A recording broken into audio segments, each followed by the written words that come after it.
All right, we're live. So let me just make an announcement.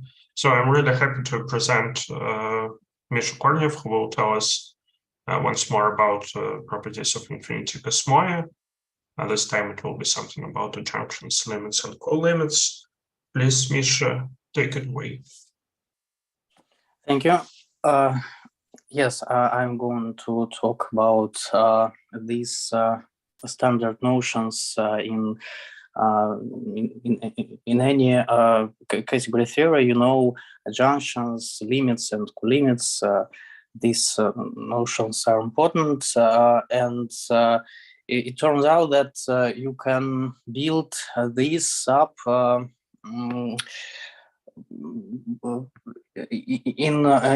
invariant way. So there is a construction such that in each model of infinity category, you will have some fruitful construction. I'm going to talk about the invariant, in some sense, constructions. So invariant and equivalences in infinity categorical sense. Okay, so we start with the definition. Recall. Sorry. I should recall some notions from the previous talk, and so I just open these slides and recall some notions from the previous talk. We introduced infinity cosmos, infinity cosmoi. So just a second. So recall that infinity cosmos is a simplicially enriched category K, say, with objects as infinity categories. Homes are quasi-categories. There are subcategory of isofibrations such that the following axioms hold. First of all, this is completeness. K possess a terminal object, one cotensors with any simplicial set U, pullbacks of isofibrations along any functor. There is a there are so-called isofibrations. The class of isofibrations includes isomorphisms and also the terminal maps. You know that for any category, for any object, you have this terminal map, and the class of isofibrations should include these maps. Also, this class is stable under pullbacks along all functors. So if you have this isofibration and the inclusion of simplicial sets, then the Leibniz cotensor should also be isofibration. So recall that this Leibniz cotensor forms from this diagram. So you have something like that.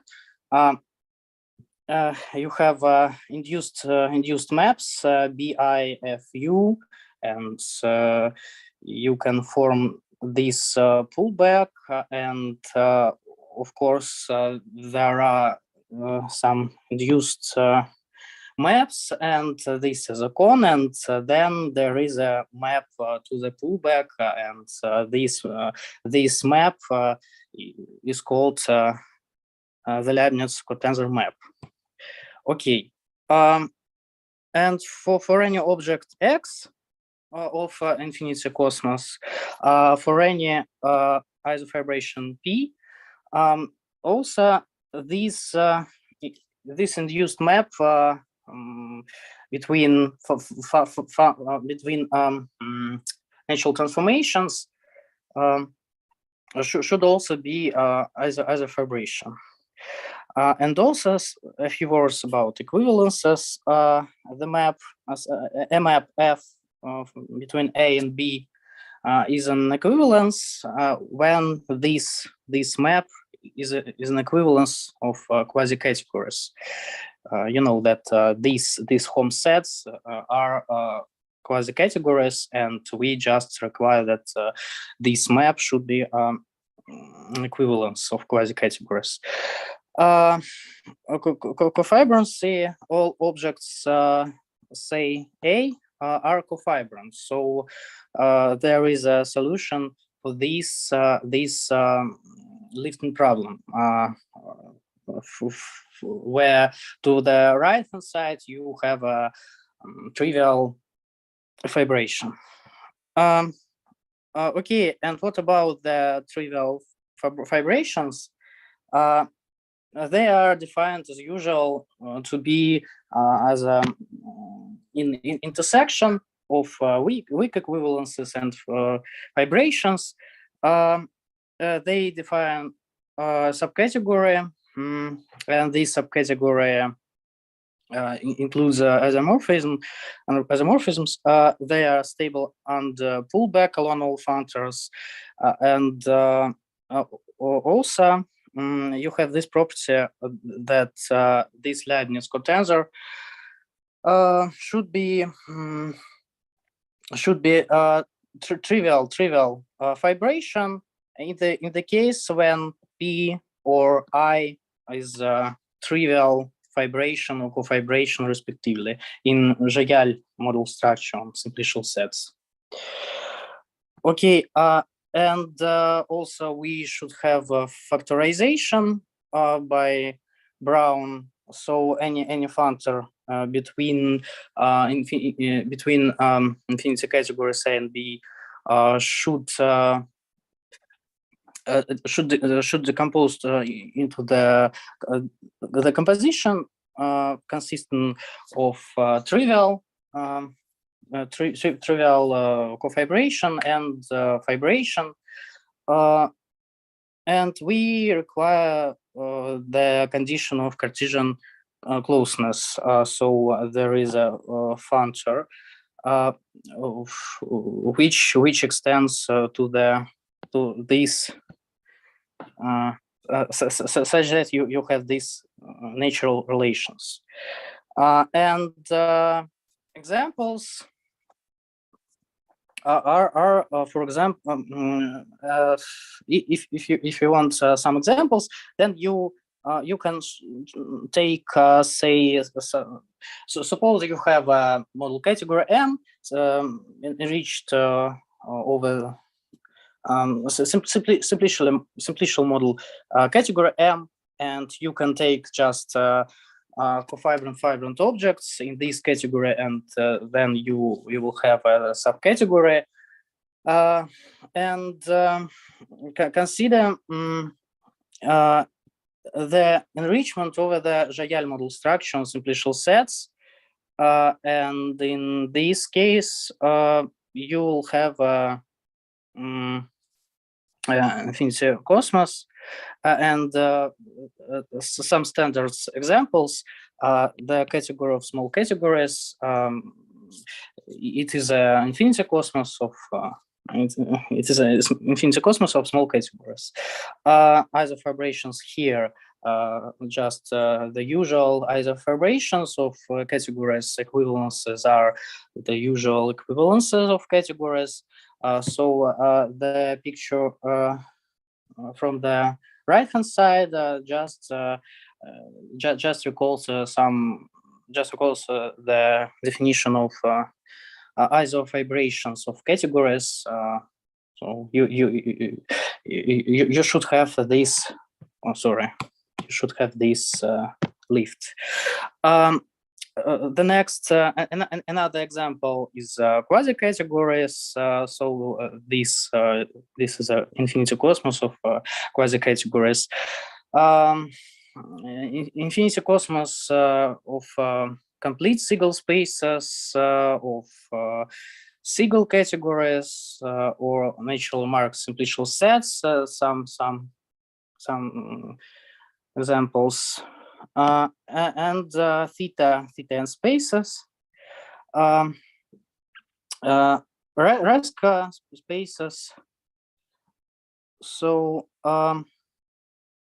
okay, this was previous talk. Now I'm going to discuss this basic construction coming from the usual category theory, and we start with the following definition. An adjunction between infinity categories is comprised of the following: a pair of infinity categories A and B, of course a pair of infinity functors U and F, and a pair of infinity natural transformations. So you have a unit and co-units. So that the following triangle identity holds. So the first one tells us that you have this quality, so you can just take you can just take the composition, to remove it, and replace this diagram by this equivalent diagram. So in details, not graphically, I don't know how to say, you will have something like that. So you start with the map U and apply this eta with this gap. So you just apply eta from the left hand side. So recall that eta maps from the identity to UF, so you map from the identity to UF, and then you can apply epsilon from the right hand side, and then you have something like that. And in the similar manner, you can write down something like that. So the second triangle identity. This is a standard definition of adjunction. Okay. So remark, in this setting, in the case of infinity n or infinity categories, this is a pseudo style adjunction. So this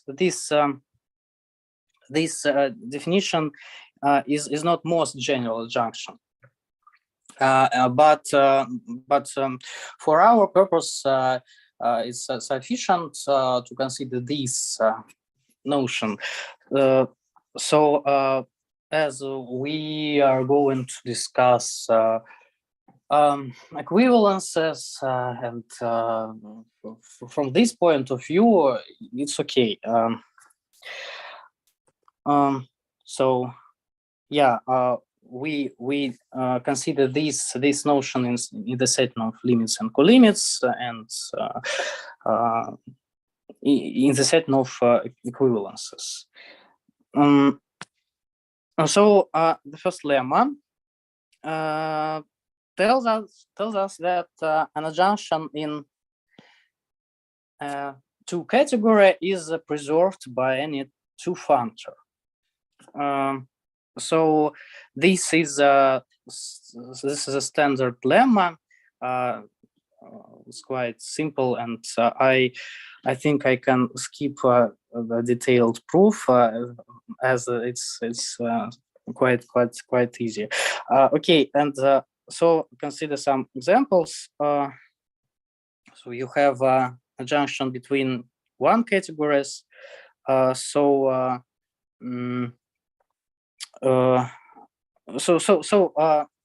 course, examples of adjunctions are natural, and adjunction can be given by equivalent adjunctions or something like that, or you can form these correspondence. So if you have an adjunction, you can take a nerve, and then you will have an induced adjunction. So this example are not interesting.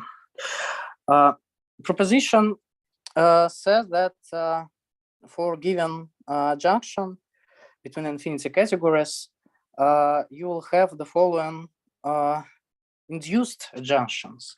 So the first of all, for any infinity category X, there is a junction between these quasi categories, and it's a natural fact. Of course, you can take you can apply the homotopy functor to this adjunction, and after that you'll have two categorical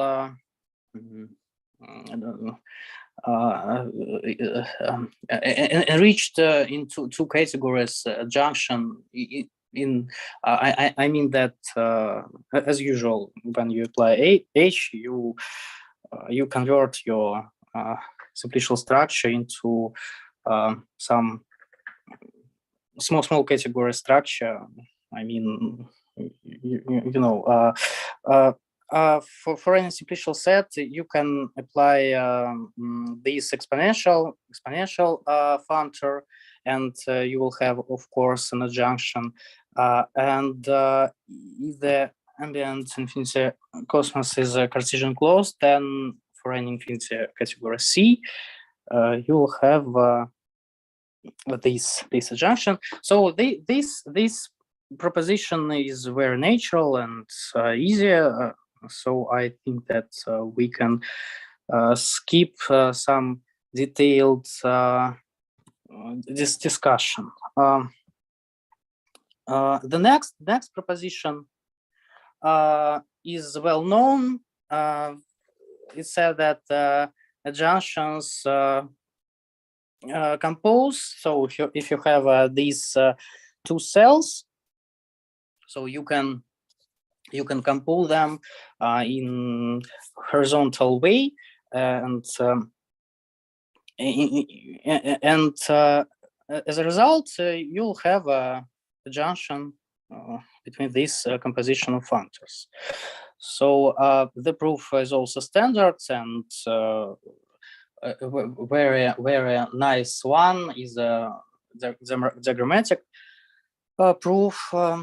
So the next proposition is about uniqueness of adjoints. So if you have a junction between two functors and you replace say the functor f, say for equivalent one, sorry, f prime, then sorry, if you have if you have a left adjoint f to the to some u and the left adjoint f prime, then of course they are equivalent, naturally isomorphic, and conversely is also true if you have an adjunction and the isomorphism, some isomorphism, then this isomorphic functor is also left adjoint to the u. Okay, so now the first lemma with the proof is tells us about minimal adjunction data. So suppose that we have an adjunction between these functors f and u, infinity functors, if you want, then this is equivalent to have natural transformations from between identity functor on B to UF and from FU to identity on A, so that the triangle equality composites are invertible. So we require that these composites will be invertible. So it's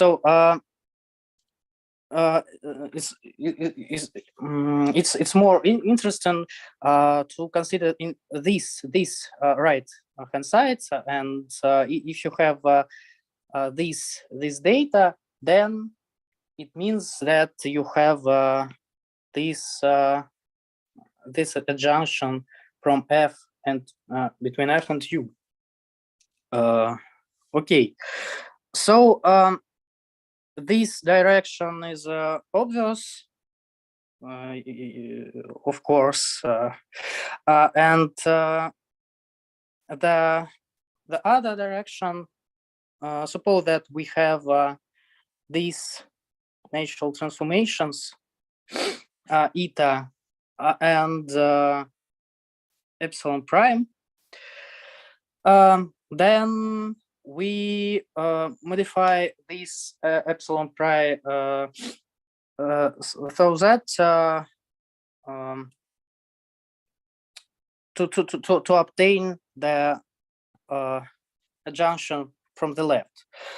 Okay, so we have an isomorphism phi, this composition, and the isomorphism psi. So we should construct this adjunction between F and U with the units eta and co-units epsilon prime, and we do the following. So we have this natural transformation. We have this natural transformation, and we can apply just F to this, and we will have this one. So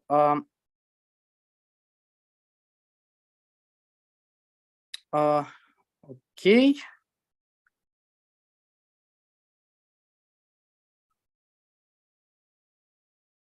Yeah, B and A, B and A are just some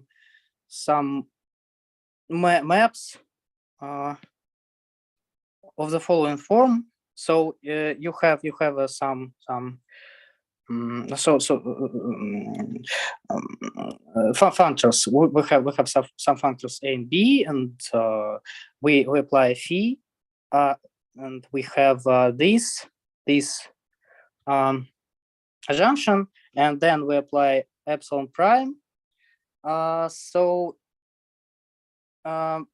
just we write this down, and the composite will be as follows. Okay, and now so sorry, I should just show this diagram at first, and after that I should write this and take some comments. So look at this diagram. So we have some generalized elements. Generalized elements are just these maps, and we have this class set of diagrams, and this. So, and we can we can map from this set to this one and to this one, and I just I just give you some detailed explanation of what's happening. So you apply just at first you apply f, and after that you apply epsilon prime, and you have at this diagram you have a natural transformation from B to the composite UA. So, and we want to move from this diagram to this one. So we just take the composition with F. After that, we apply epsilon prime, and we get this natural transformation. So from this FB to A, and in the same manner or similarly, you can write down the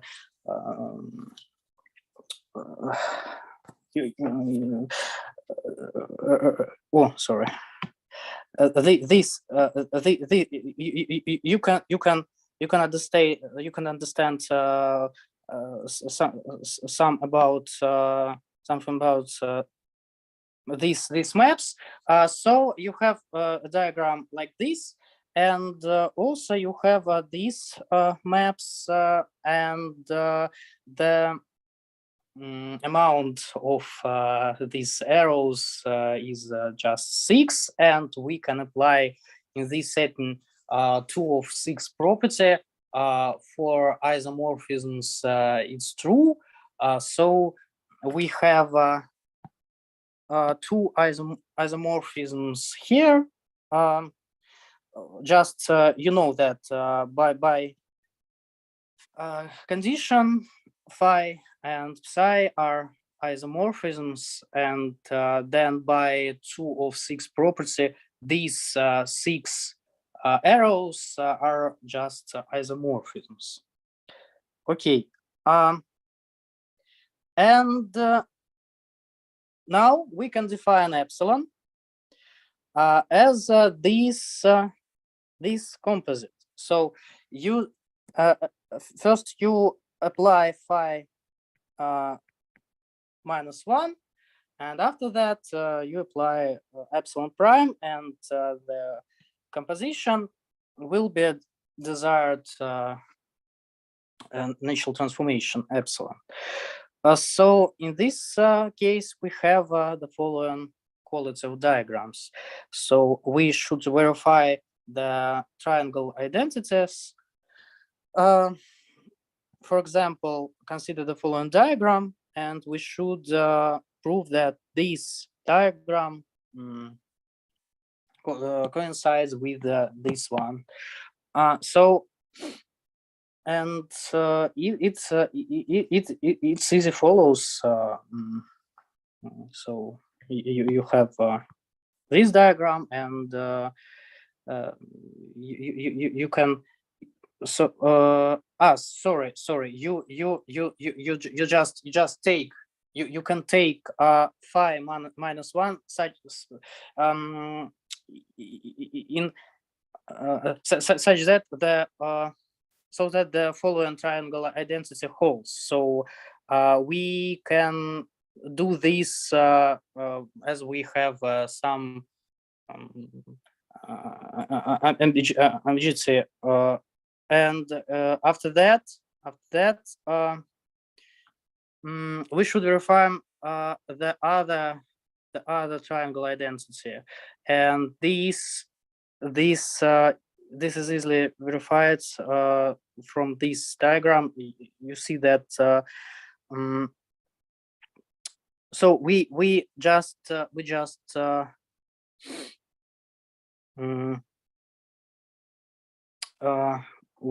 okay, so what do we have? We have the following diagram, and you can see that this part of the diagram just the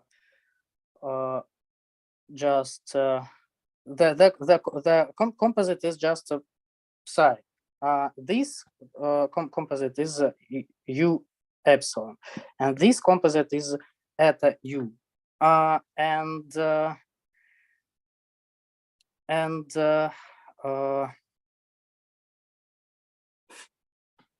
so you have you have this equality, and as this psi is invertible, you get that this composite is identity on U, something like that. Okay, so two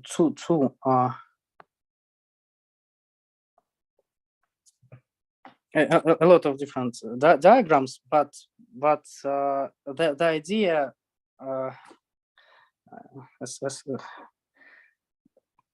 so something like this.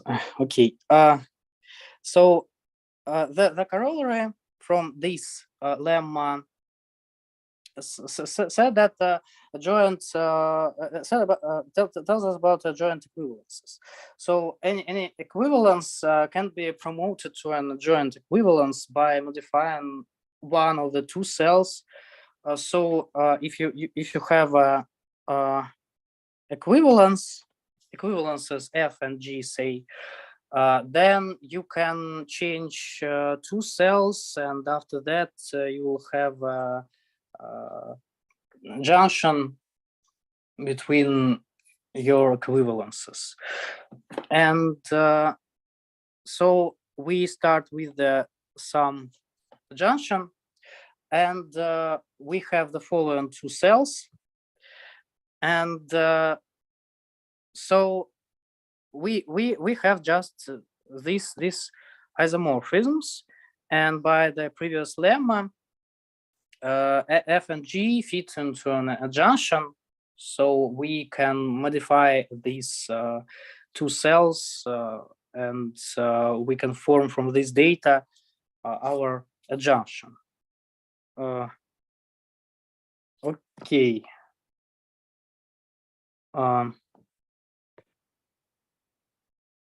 Once again, we have an equivalence, and we want to modify it such that this equivalence will be an adjunction. And so we use the construction from the previous lemma. So we take we modify two cells such that we consider as a co-unit the following modifications. So, and after some modifications, you will have a adjunction. Okay. The next proposition: adjunctions are equivalence invariant. So if you have some map between infinity categories, and suppose that this functor admits left adjoint, then it holds if and only if for any isomorphic infinity categories the functor admits a left adjoint. The proof is easy, modular the technique from the lab. So suppose that you have an adjunction between F and U, and A prime is isomorphic to A, and B prime, B prime is isomorphic to B. Then you can modify on the level of two cells your adjunction. So yeah, so sorry, not adjunction, but isomorphism. isomorphism. You can modify it such that you will have this adjunction and this one. So adjunction compose, and we will have if we have sorry, if we have this adjunction, then you can modify your isomorphisms. You'll obtain adjunctions, and after that you apply the easy property which said that adjunctions compose, and you will have an adjunction between A prime and B prime. And conversely, if you have the following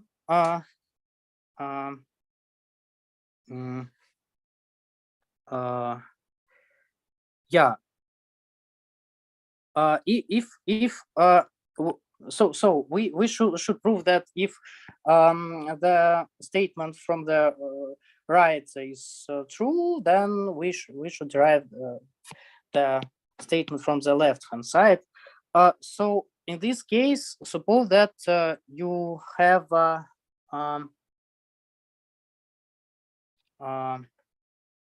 right adjoint.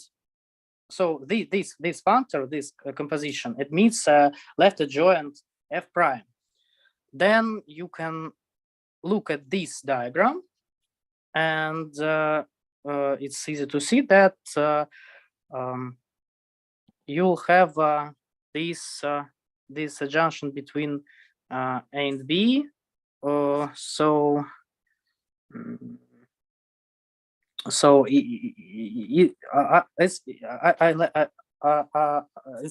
left as an exercise, so it's easy. Okay, now we'll discuss the following notions as initial and terminal elements. So the definition initial element in infinity category A is a left adjoint to the unique functor. So you have a terminal object 1, and consider the left adjoint to this functor, and we will call this functor as we will refer to this as initial element. And in the same manner, we can define terminal elements the right adjoint to the unique functor. Okay. So the following lemma tells us about the minimal data. To define an initial element in infinity category A, it suffices to specify firstly an element I and the natural transformation, so that this natural transformation is invertible in homotopy category of A. So it suffices to specify this data. Now prove this lemma. So we know that infinity category 1 is true terminal in the homotopy 2 category HK. And of course, we know that this initial map is a section of this map. So it means that if you consider the composition, of course, it will be the identity on the terminal object 1, and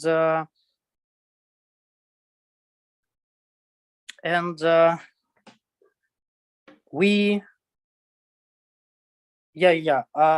so it is sufficient to specify. So we assume that this condition holds, and so we have this identity obvious identity, and we have this isomorph. Okay, and thus we have a triangle. So consider the following triangle. Two triangle identities, and the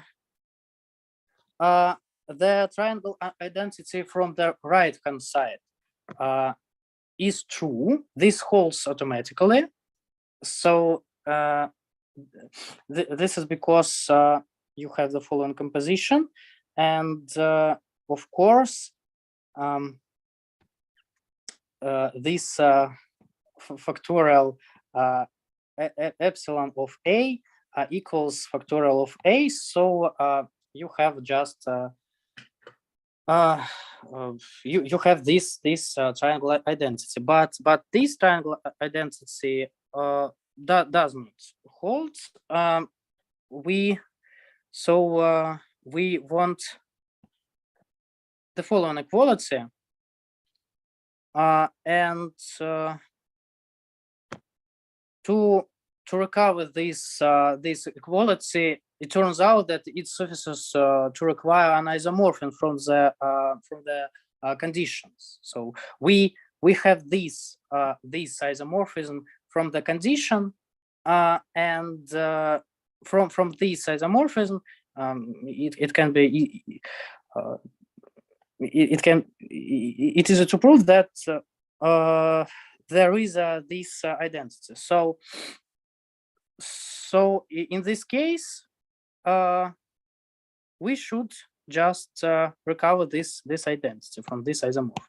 Okay, and to do this, consider the horizontal composite and represent it as a vertical composite in two ways. So consider the following diagram, and this diagram can be composed in two different ways vertically. So of course you can compose this diagram horizontally, but of course there are some ways doing this vertical, and by naturality these ways will give you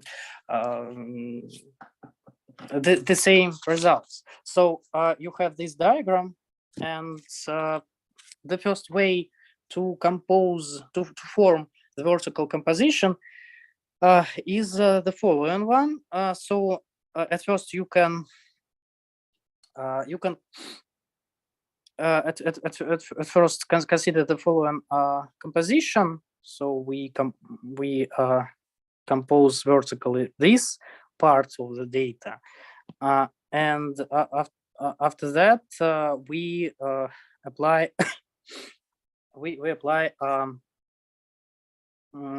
epsilon.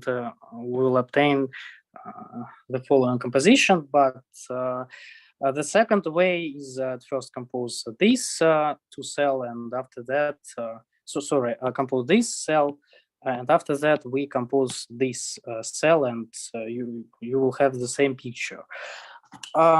Okay, and it gives us the following identification, and we know that epsilon I is an isomorphism, and then you can by cancellation property, as this is an isomorphism, you will have that you will have this identity. Okay, so we verify these triangle identities, and to do this we just need the following data. So the following minimal data is the following one. Okay, the next lemma tells us that tells us about uniqueness. So any two initial elements in infinity category A are isomorphic in homotopy category, and if you have so if you have an isomorphism with the initial element, say A isomorphic to I, then A is initial true. So prove this lemma. It's quite easy. For any left adjoints I and I prime to this terminal map, they are natural isomorphic, as they are left adjoints, and left adjoints are isomorphic. The second point, that for any A that is isomorphic to left adjoint to this map is itself a left adjoint. So this is a part of easy properties of adjointness, suppose, and Fanter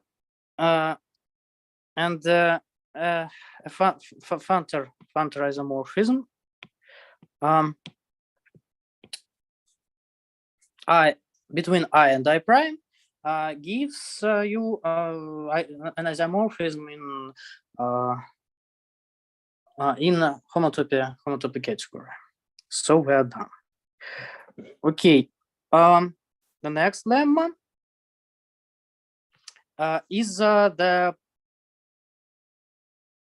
universal property in some sense. So if you have a map between X and A, between infinity categories, then there is a unique to cell with the following boundary. So you have this decomposition through this terminal map and initial map. So there is a unique to cell. It's important. The proof. Now we know that I is left joined to this terminal map, and thus we have the following induced adjunction. So you recall the easy property from the one of the giant amount of lemmas and propositions. We discussed the following is a property that there is an induced adjunction, and you know that this homotopy functor applied to fun x1 is isomorphic to this terminal category, and it means that the constant functor here is initial in this category, and conversely this initial map satisfies universal property of the statement. Then applied to the then you can apply this for X to be A. So you have the diagram like this, and you can decompose this map, and you will have an element which is initial. Okay. So now now a remark. Being homotopy initial is weaker than being initial in the infinity category. So from the previous diagram, we can redraw this diagram like this, and also yeah, but the homotopy initial element in complete infinity categories, infinity one categories, defines an initial elements. So this is a some sort of a theorem, and it's not trivial. Okay. Now consider the following lemma. So this lemma tells us about that the property of being initial elements is preserved under the isomorphisms. So if A has an initial element and you have an isomorphism, then isomorphic infinity category has an initial element, and they are respected by the equivalence up to isomorphism. So prove this. It's easy. So you have an equivalence, and you know that this equivalence can be reconstructed or can be fixed so that you will have an adjoint equivalence. And in this setting, you can add to the left this adjunction between I and this factorial, and this composite defines an initial element, and by the uniqueness of initial elements, the equivalence preserves initial elements. So it's easy to see. Okay. Now we're ready to define limits and colimits. So you know that initial and terminal objects can be defined via limits and colimits. So after the definitions of terminal and initial objects, we can easily introduce the notion of limits and colimits. Not easily, but I suppose without the giant problems, but it's possible. So colimits should be processed as a homotopy once in infinity category. So this is a natural notion. This is a natural interpretation for these constructions. So colimits of a diagram, we say that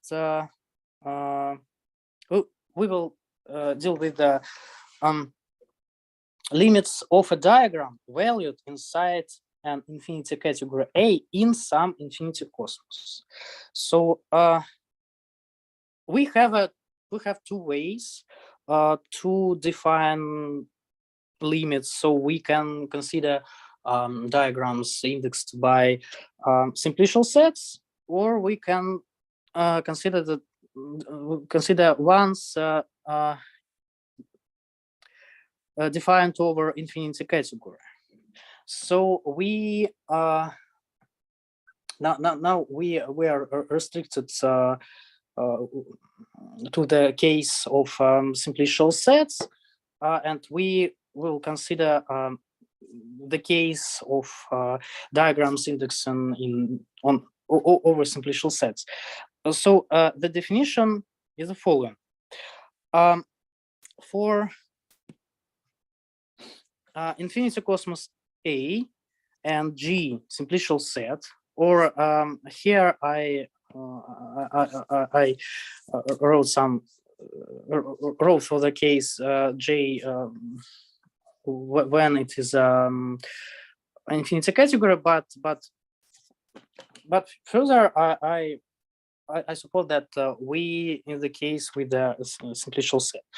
Okay, in this case, for these objects, we can define a diagram of shape J as an element. So this is just a morphism from the this one object to the exponential. Okay, so we have the following bifunctors. And we can apply bifunctor to this terminal map, and after that we will have a diagonal constant functor. So And we can define the notion of limits or colimits just by saying that colimit functor is left adjoint to the constant diagram functor, and limit functor is the right adjoint one. But there is a problem. So this notion is very restrictive, and we wanna to consider some more general conceptions, and so the problem is that you wanna require some existence of diagram of form J. So any diagram of form J should exist, but it's very it's not a general case. So we should we want to consider the case when not every diagram exists. Sorry, not diagram, but limits of a diagram of this of some shape J. Okay, so but anyway, we can give, of course, the following definition, and okay.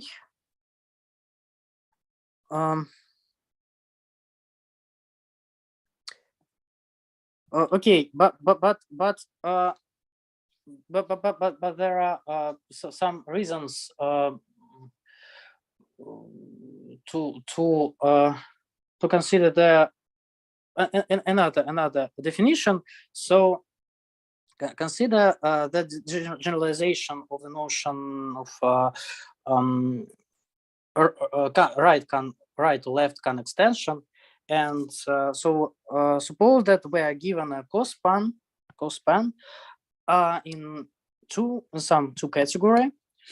So we say that we have an absolute left lifting of J through F if we have the following diagram. So we say that we have an absolute left lifting of G through F, and it is given by one cell L. So we have one cell L and a two cell lambda, such that the following condition holds for any diagram of this form.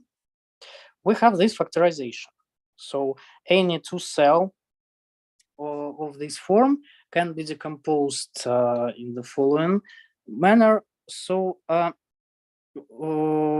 decomposed through the lambda.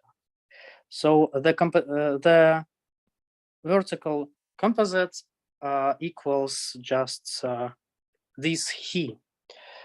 So any two cell he factors through L lambda. Okay. And dually an absolute right lifting of G through F can be described in the following manner. So you have a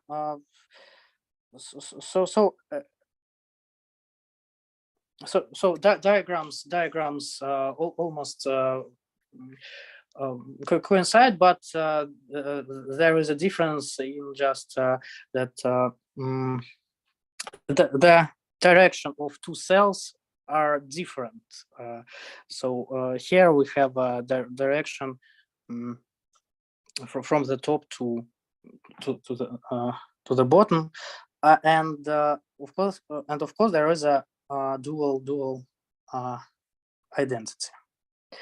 So any he can be decomposed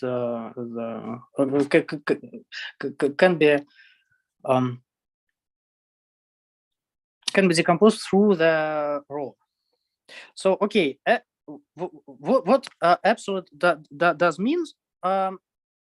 This is natural fact that you can consider the diagram of this form, and you can apply.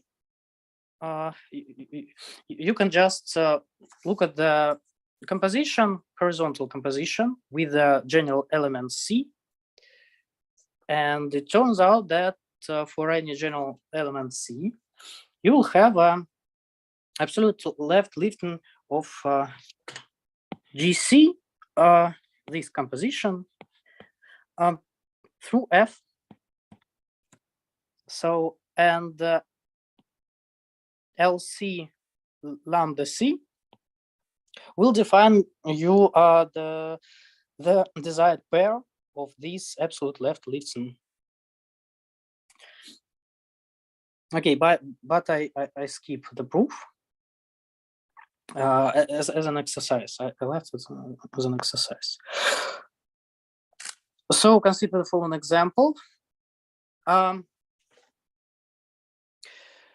Example is about the usual notion of adjunction and what is a relationship between this usual notion of adjunction and the new objects, new notion of left lifting absolute left lifting property, left lifting diagram. So suppose that we are given the following junction. So we have a unit of this adjunction, and from this, so this data is equivalent to the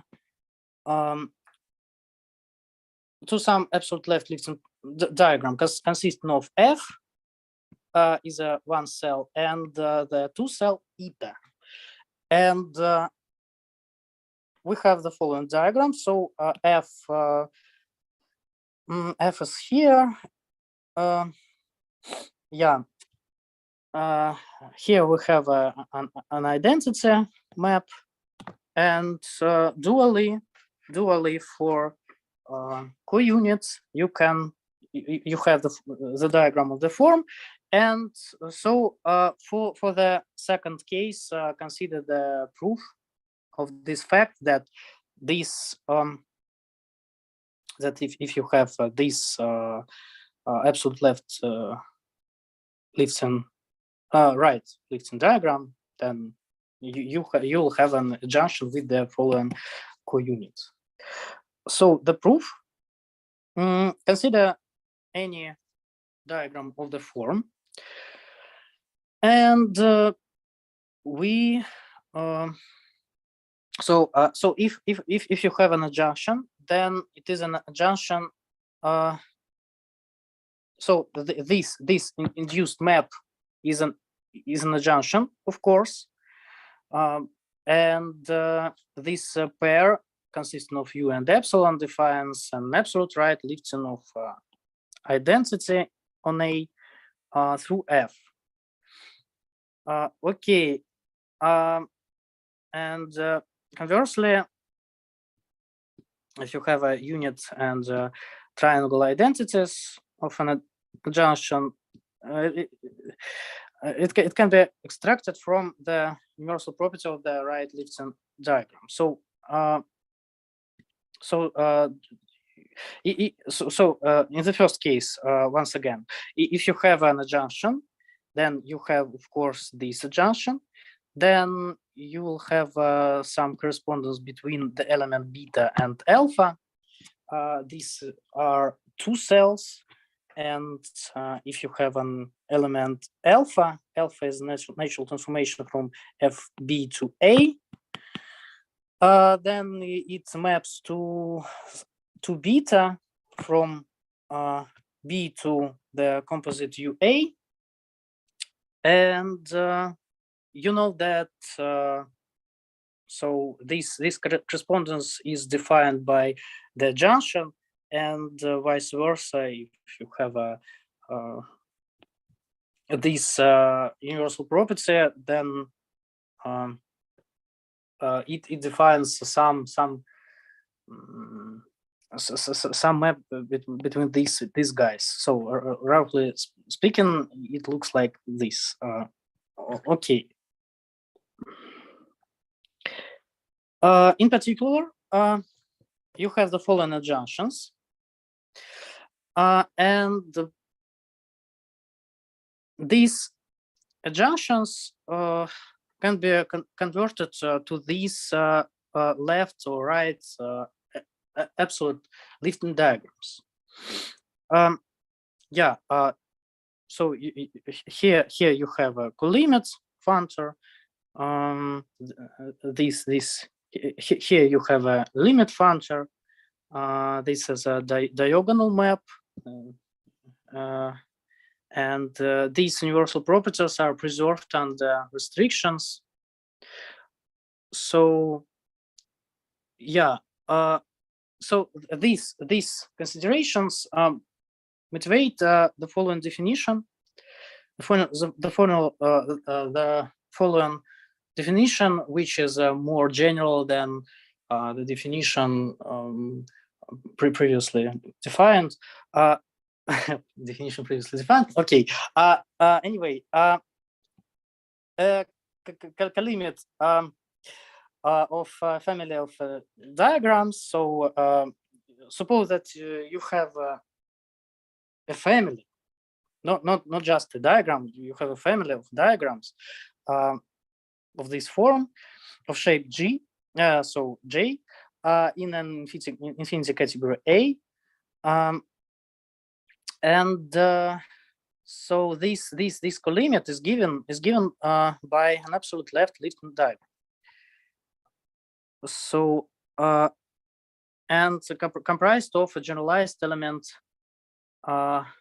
this generalized element, and a colimit cone. So in this case, you have a left lifting diagram, and the two cell is called just colimit cone, and this generalized element is called colimit of this family of diagrams. So colimit of family of diagrams is just the following map from the absolute left lifting diagram. And dually, for the case of limits, you have this diagram, and you have a limit cone in this case. So two categorical limit cone. Consider the example. So an initial element I can be regarded as a colimit of the empty diagram.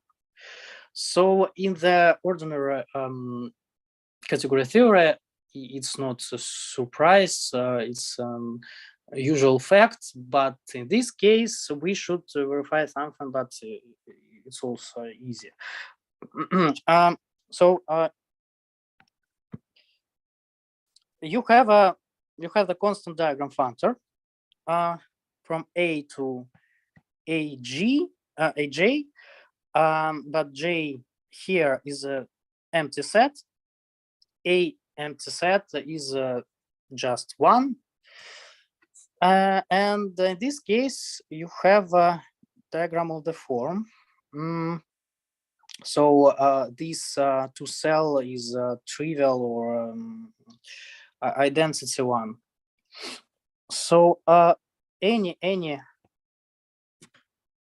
two cell he can be decomposed through this identity two cell. So of course there is a unique two cell in this case. So as you have here just a terminal object, and you have no various ways to choose the some two cell. Okay, and you can decompose these two cell through this identity, and of course there is a unique two cell zeta. And why it's of course by the lemma which was proved earlier. So once again, we want an initial element. We want that an initial element defines an absolute left Lifton diagram whose to cell is identity.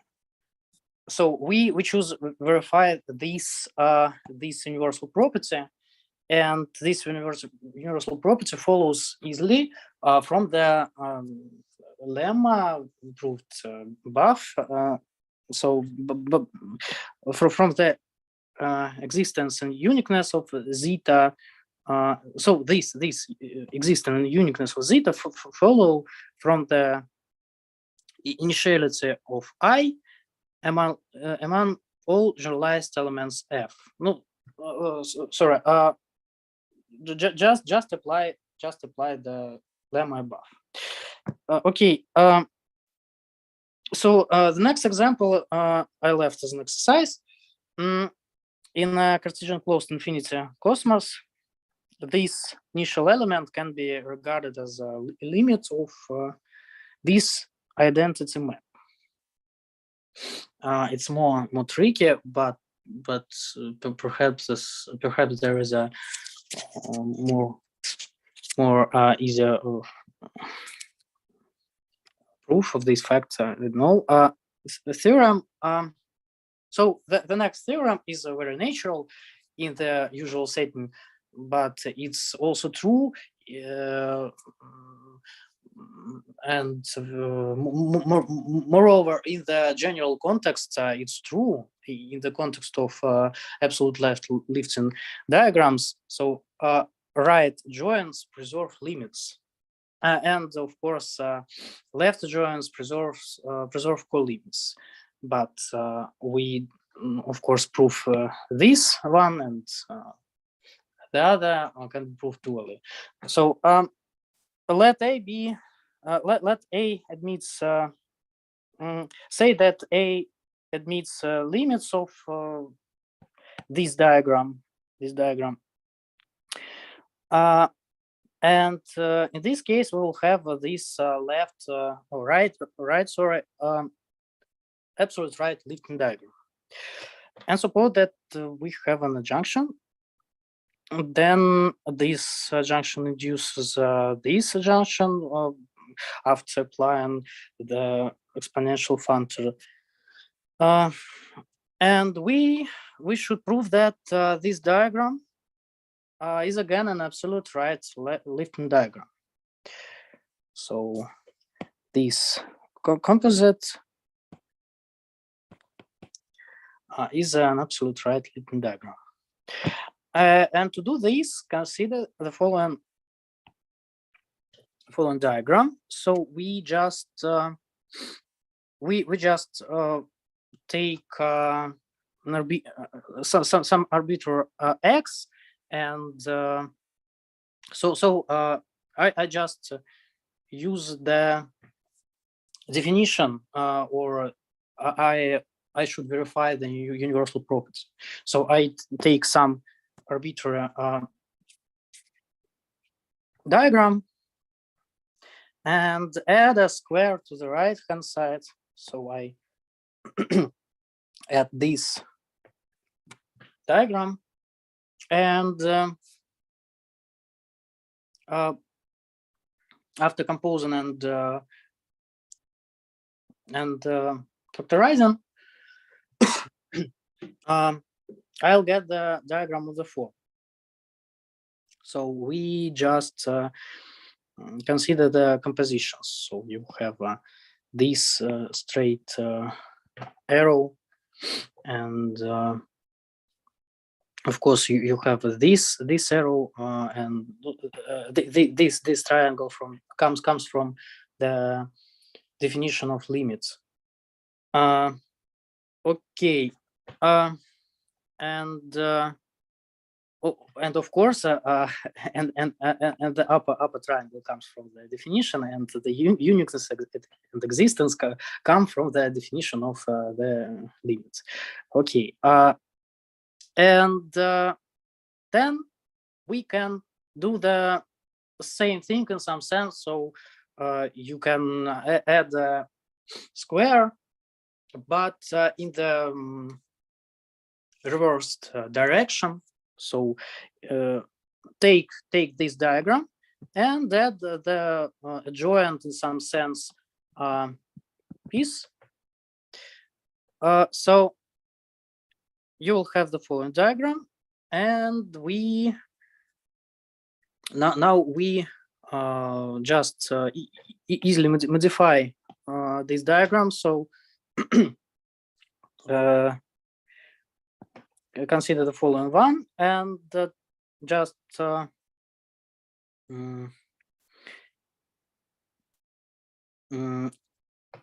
just we add the following composition here. So I add the following composition, and the next step sorry and the next step is to apply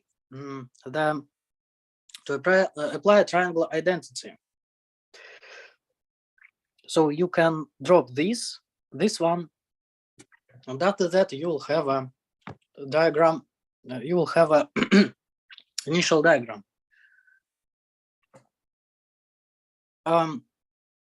So the trick is easier. You just at first add sorry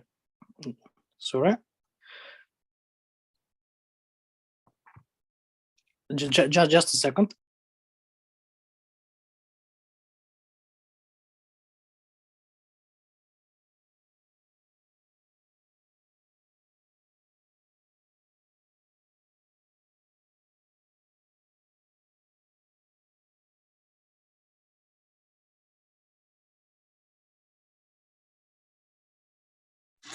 Yeah, I'm here. Okay.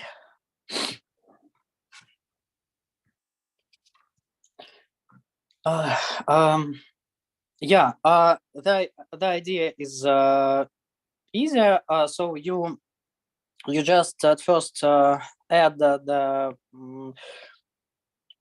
square of you just compose with f, and after that you compose with u, and after that you you can cancellate this composition. You can remove this composition and apply the original diagram.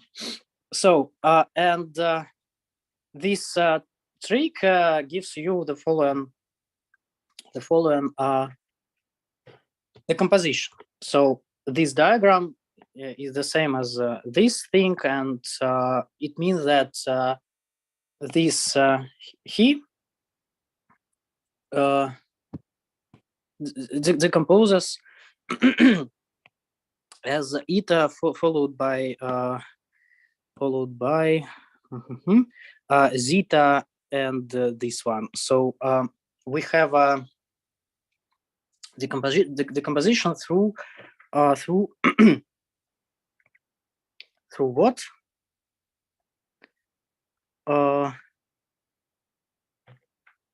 Through lambda composed with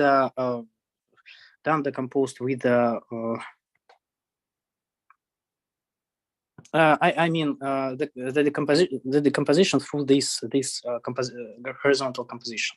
Okay, so we are done. Yeah, he factors through the composite of zeta and eta, and uniqueness is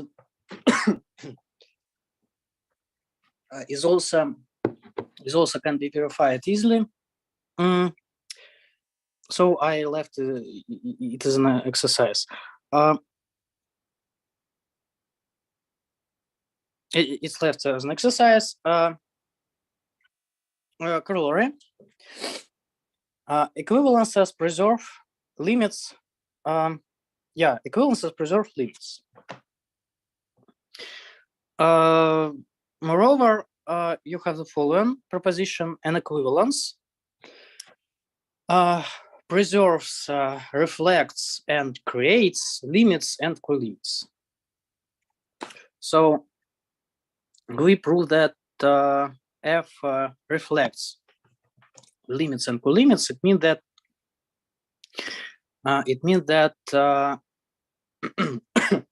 if you have limits in B, then you have limits in A in some sense. So consider a family of diagrams that admits limits in B. So this family admits limits in B. And we just consider the composition with this isomorphism between A and B. And in this case, you will have this diagram, but by okay, and this diagram shows that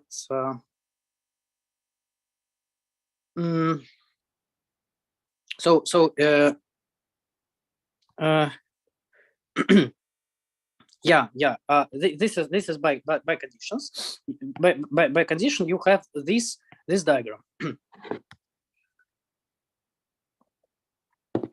and we should verify that this diagram defines limits in the category A. So it follows. Universal property can be verified,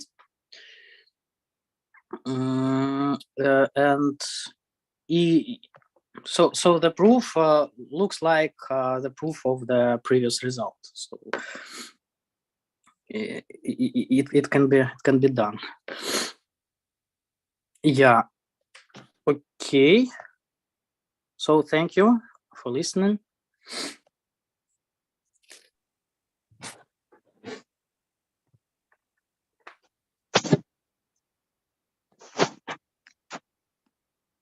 Thank you so much for this excellent presentation. Are there any questions, suggestions, comments from Misha?